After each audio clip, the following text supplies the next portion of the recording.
My name is Nate Laramie.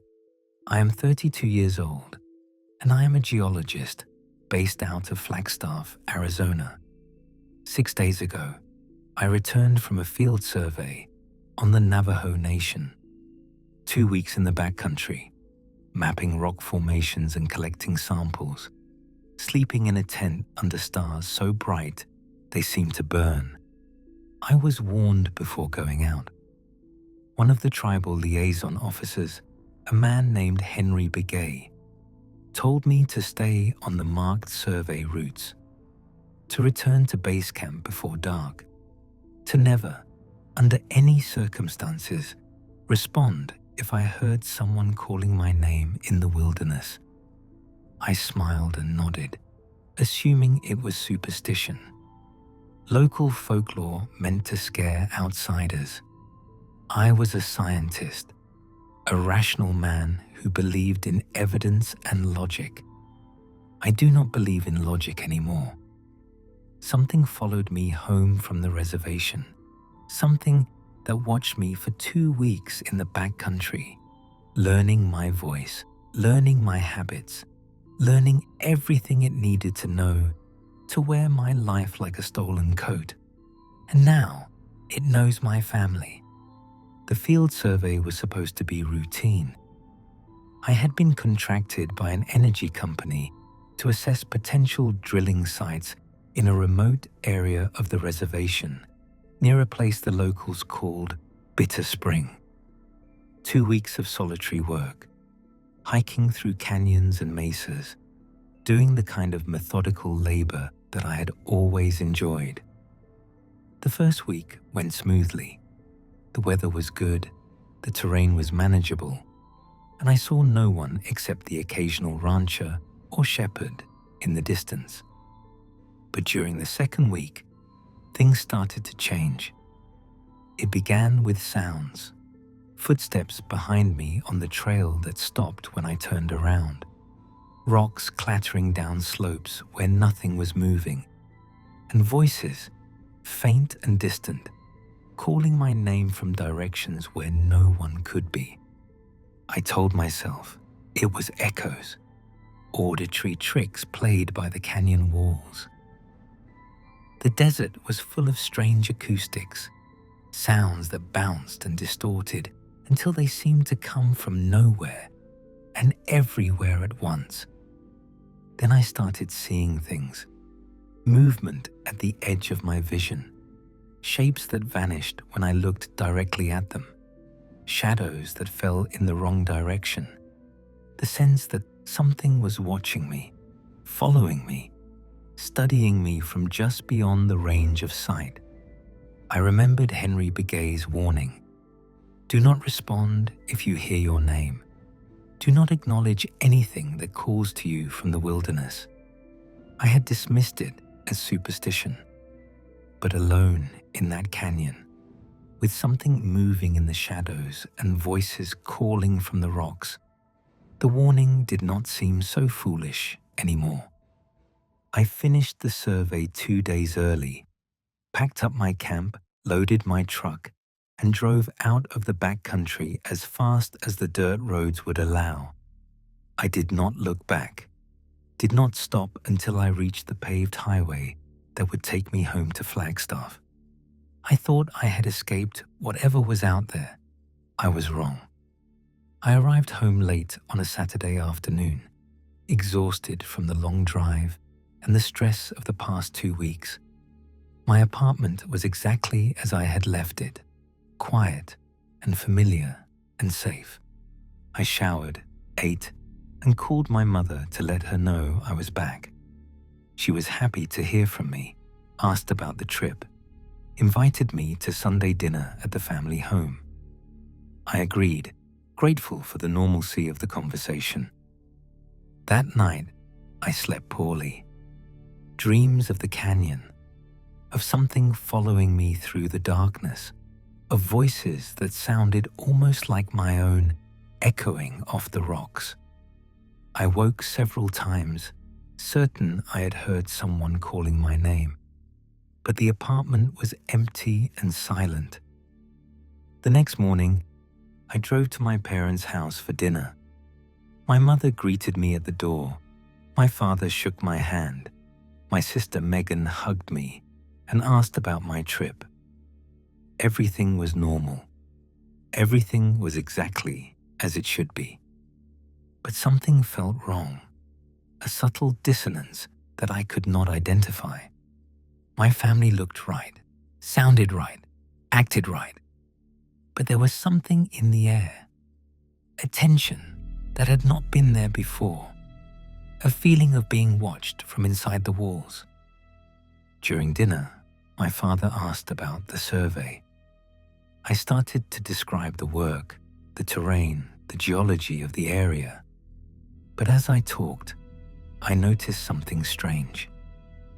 My family was not reacting the way they usually did. My mother's smile was a fraction too wide. My father's nods came at slightly wrong intervals.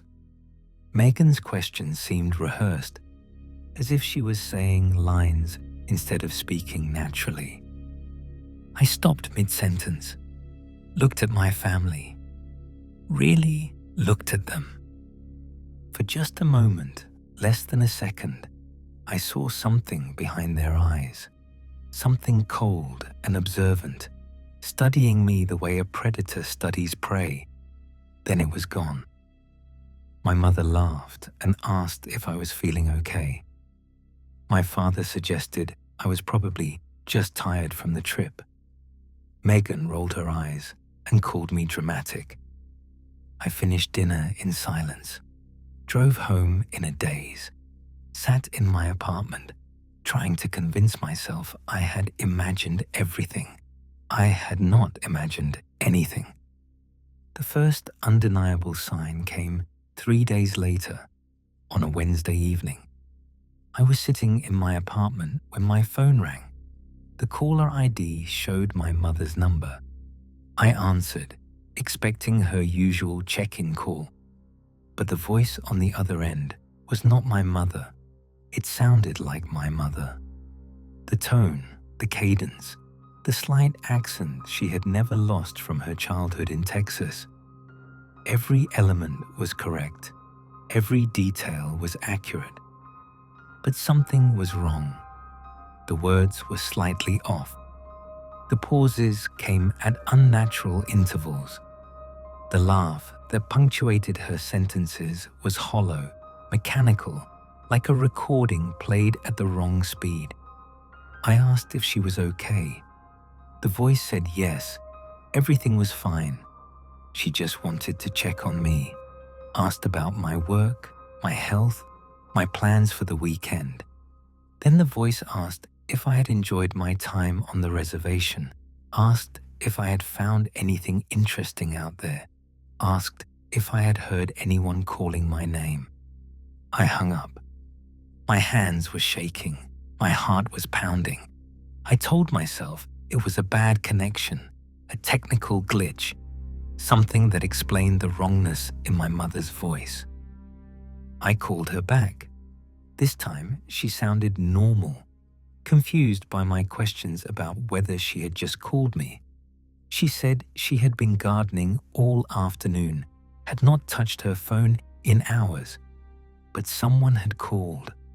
Something had called, using my mother's voice, asking questions that no one should have known to ask. I started paying closer attention after that, started noticing things I had overlooked before. The way Megan's text messages sometimes read slightly wrong, words misspelled in ways she never misspelled them. The way my father's voicemails had a strange echo, as if recorded in a space much larger than the garage where he usually called from. The way my mother sometimes called me by a nickname she had not used since I was a child, her voice carrying that same hollow quality I had heard on Wednesday. Something was learning my family. Something was practicing their voices, their habits, their relationships, getting better with each attempt, getting closer to perfect. and I did not know how to stop it. I reached out to Henry Begay, the tribal liaison officer who had warned me before the survey. Henry was not surprised by what I described. If anything, he seemed to have been expecting the call. Henry drove to Flagstaff to meet me in person. We sat in a diner on the edge of town, and he told me what I was dealing with. The Navajo had many names for things that should not be spoken of. Beings that existed outside the natural order, that preyed on humans, that wore stolen faces and voices like masks. Henry would not say the names, would not give the creature any more power than it already had.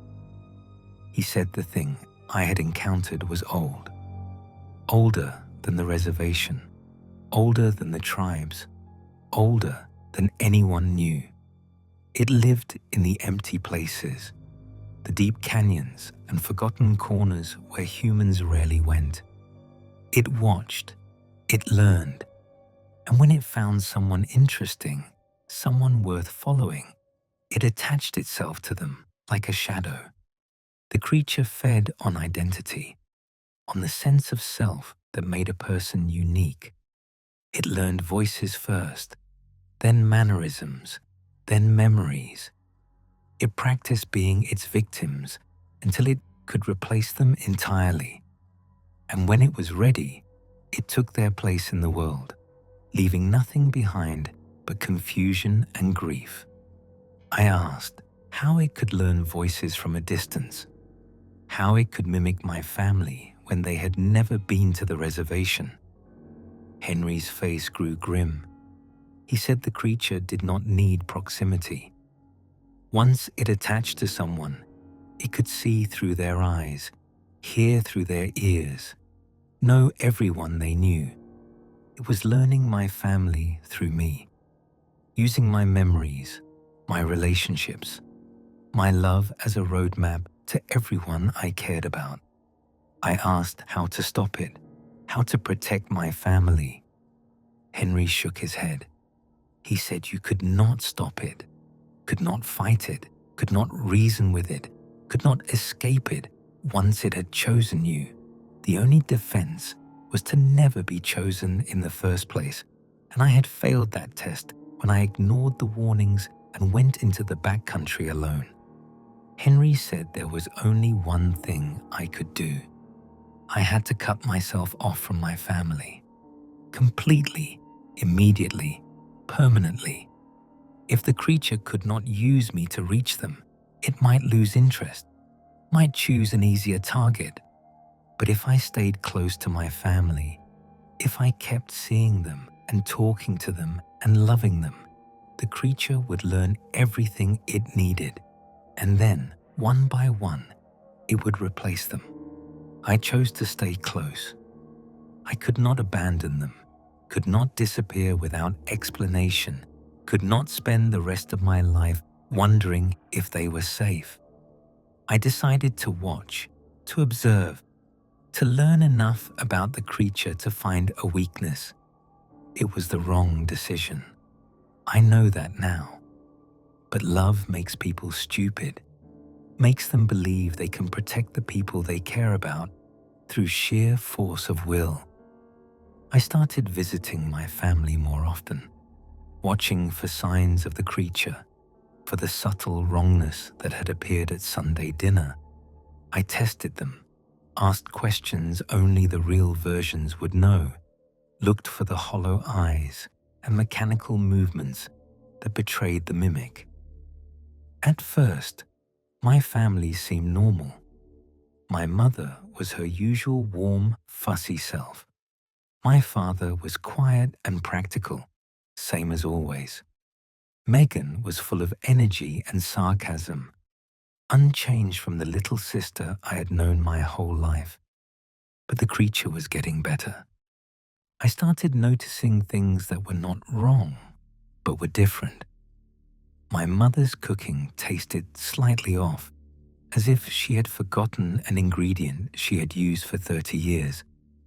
My father's laugh came a fraction of a second too late, as if he was translating a joke before responding. Megan's stories about her friends contained details that contradicted things she had told me before. The creature was practicing, getting the details right, learning the thousand small things that made a person who they were. And the more time I spent with my family, the more material I gave it to work with. I realized, too late, that my presence was making things worse. Every visit, every conversation, every shared meal was a lesson for the creature. It was using me as a teacher, learning my family through my eyes, perfecting its mimicry based on my reactions. I was not protecting them. I was helping the creature replace them. By the time I understood, it was already too late. I lost my sister on a Thursday, about 2 weeks after my conversation with Henry Begay. Megan had called to ask if I wanted to get dinner, just the two of us, the way we used to before I got so busy with work. I agreed, drove to the restaurant, waited at the table for 20 minutes before Megan arrived. But the person who sat down across from me was not Megan. She looked like Megan, sounded like Megan, had Megan's mannerisms, Megan's vocabulary, Megan's habit of tucking her hair behind her ear when she was nervous. Every detail was perfect, down to the small scar on her left wrist from a childhood accident. But I knew with a certainty that went beyond logic, beyond evidence, beyond anything I could explain. The thing sitting across from me was not my sister. My sister was gone. I asked her about our childhood. She answered correctly, asked about our parents. She gave accurate responses, asked about the time we had gotten lost in the desert when she was 7. The story she had told me 100 times. The memory that belonged to us alone. She told the story perfectly. Every detail, every emotion, every beat exactly as Megan had always told it. And that was how I knew for certain. Megan never told the story the same way twice. She embellished, she exaggerated. She changed details depending on her mood. The consistency was wrong. The perfection was wrong. A real person was messy and inconsistent. What sat across from me was a copy, polished and complete. I excused myself, said I was not feeling well, left the restaurant without looking back. I drove to my parents' house. My mother answered the door, surprised to see me. I pushed past her, calling for Megan, searching every room. Megan was not there, had not been there all day, according to my parents, had left for work that morning and not come home. But I had just seen her, had just had dinner with something wearing her face. I tried calling her phone. No answer. Tried texting. No response. Drove to her apartment, knocked until my knuckles bled. Her apartment was empty. Her car was in the lot. Her purse was on the counter, her keys in the bowl by the door. But Megan was gone. And something else was walking around with her voice, her face, her life. I tried to tell my parents what had happened, tried to explain what was hunting us, but they did not believe me. They thought I was having a breakdown, that the stress of work had finally caught up with me.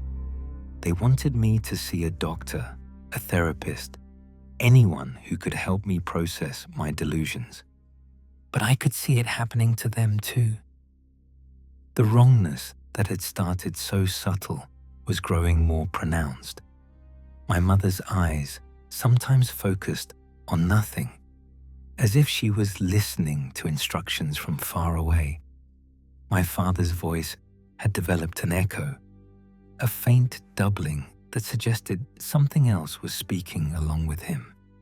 And sometimes, late at night, I would drive past my parents' house and see them standing in the yard, just standing there, still and silent, their faces turned toward the sky as if waiting for something to descend. I stopped going inside, stopped trusting any interaction that was not face-to-face. Even face-to-face, I was not sure anymore. The creature had gotten too good at mimicry. The copies were too perfect, too polished, too complete.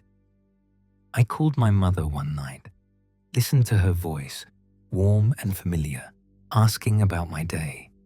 I could not tell if it was really her, could not identify any flaw in the impersonation, any crack in the mask that would reveal the thing beneath. She asked me to come to dinner on Sunday. Just like old times, she said, the whole family together. I said I would think about it, hung up and sat in the darkness, trying to decide what to do. If my parents were already gone, if the creature had already replaced them, then there was nothing left to save. I could walk away, disappear, start a new life somewhere the thing could not follow. But if there was still a chance, if some part of my real family still existed inside those bodies, then I could not abandon them. I had to try to reach them, to save them, to find some way to undo what I had done by bringing this thing into their lives. I decided to go to dinner, to see for myself what was left of my family. It was the last mistake I would make. I drove to my parents' house on Sunday afternoon, parked on the street, sat in my car watching the windows for any sign of what waited inside. My mother waved from the kitchen.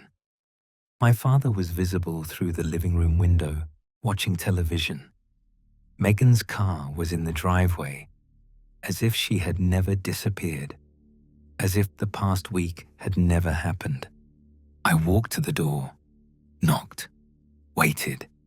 My mother answered, her smile perfect, her embrace warm. She smelled like the perfume she had worn my entire life. She felt solid, real, human. I wanted to believe, wanted to pretend that nothing was wrong, that my family was safe, that the nightmare was over. But when I walked into the living room, I saw myself, sitting on the couch next to my father, wearing my clothes, my face, my smile, looking up at me with my own eyes, calm and knowing, as if this moment had been planned for a long time. The other Nate stood up, extended a hand, said it was nice to finally meet, said we had so much in common, said we were practically the same person. My mother laughed, said we were such jokesters, these two, said dinner was almost ready, said everyone should wash up, said everything was fine.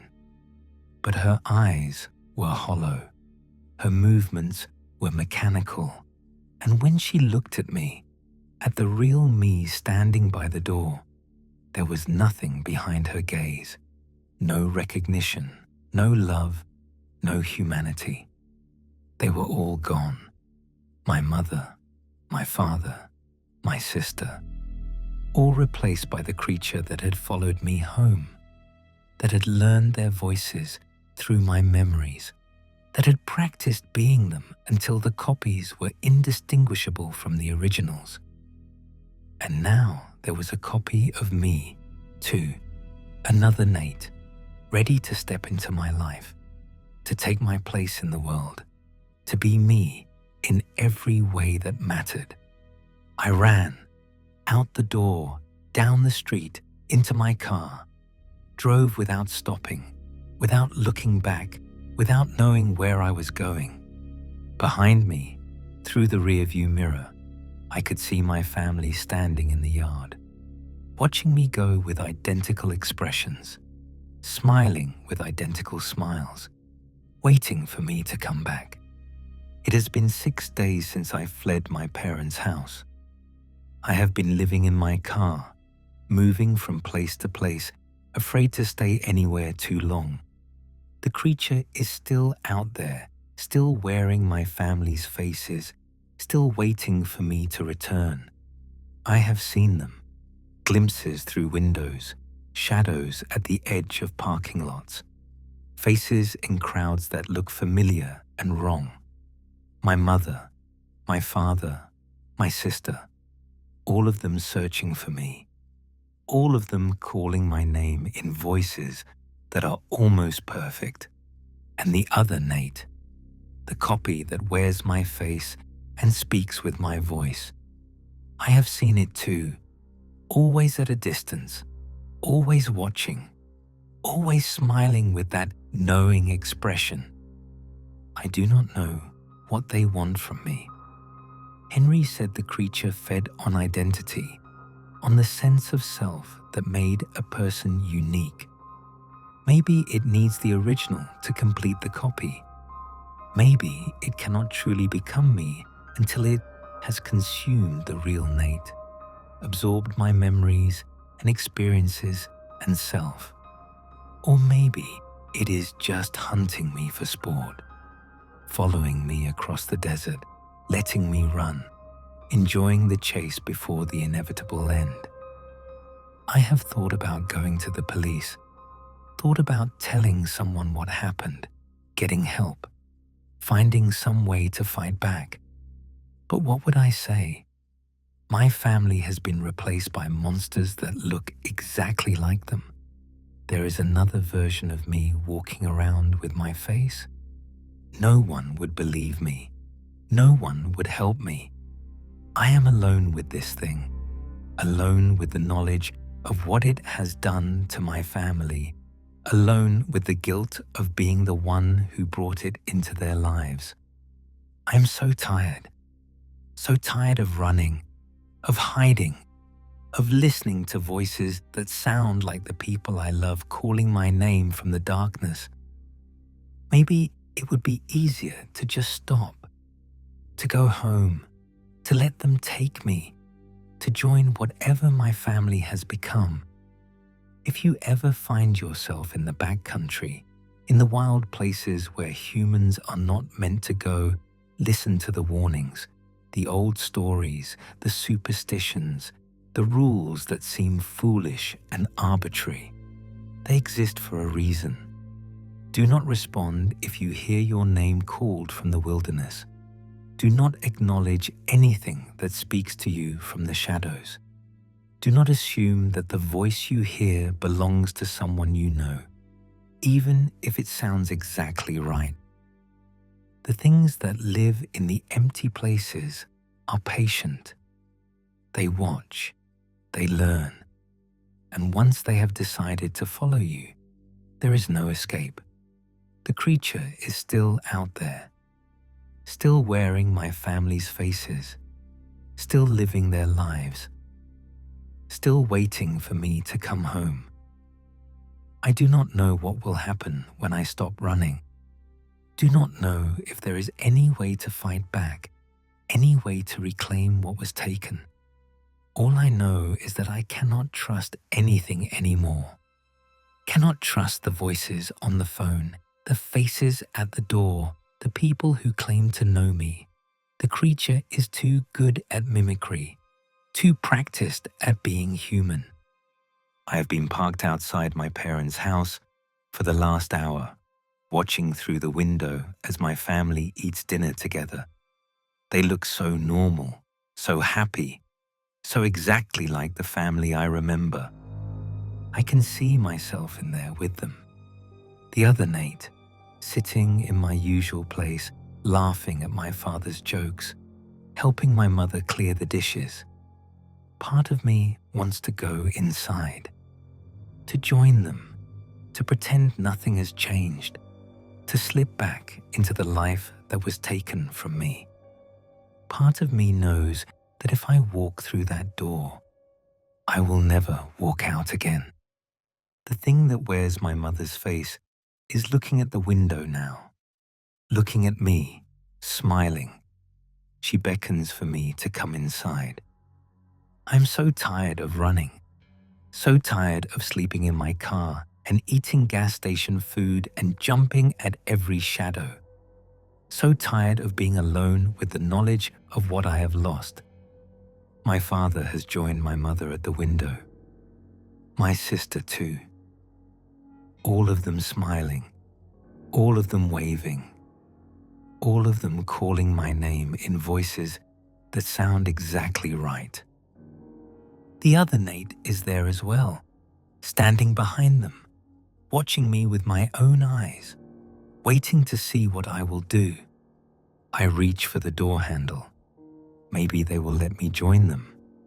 Maybe I will become part of whatever they are, lose myself in the collective, stop feeling the guilt and the grief and the exhaustion.